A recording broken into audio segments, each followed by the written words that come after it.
For the past 27 years, relations between Rwanda and France have been strained, largely based on the role of François Mitterrand, who led France between 1981 and 1995.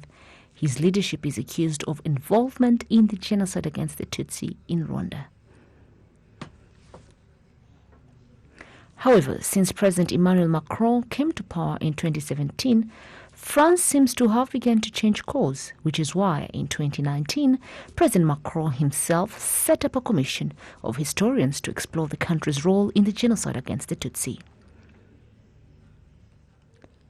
It was at the end of March this year that the Duclair Commission issued a report confirming that France had played a key role in the genocide against the Tutsi.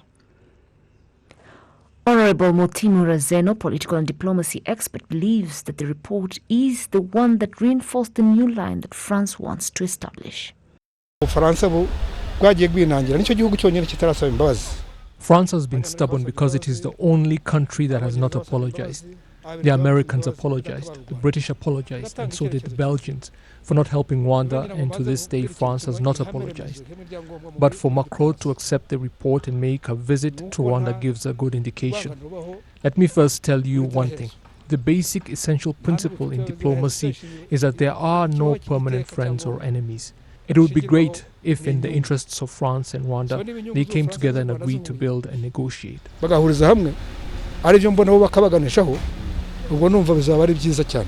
During a press with journalists in Paris, at the sidelines of the Summit on Financing of African Economies, President Emmanuel Macron announced of his intended visit to Rwanda at the end of this month.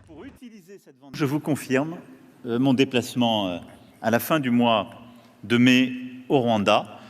I have agreed that I will visit Rwanda at the end of this month. The visit focuses on politics, commemoration, economics, health and the future. Together with President Kagame, we have agreed to rewrite a new page in our relations and hold projects together in regards to the just ended summit. De porter des projets très structurants, d'ailleurs en droite ligne avec ce que nous venons d'évoquer à l'instant.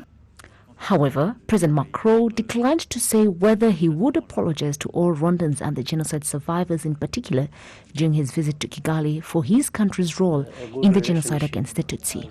In a recent interview with France 24 Television and Radio France International RFI, President Paul Kagame said that Rwanda cannot force anyone to apologize.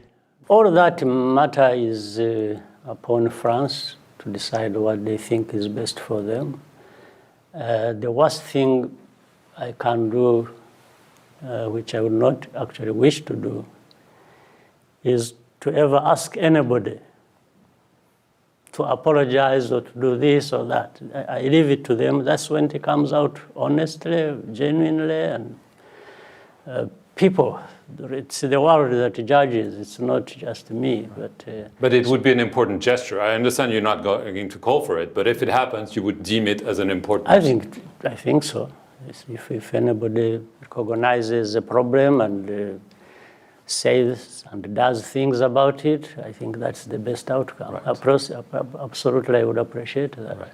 According to reports from Paris, President Macron will arrive in Kigali on May the 27th to wrap up his visit on May the 28th. Rwanda currently has some of the business operations of some of the country's top companies, such as Bolor, the owner of the Canal Plus, which recently opened a cinema and entertainment building at Rebero here in Kigali. It is also at Kimihurura, Kigali City, that the new Francophone de Rwanda Cultural Center is now relocated to.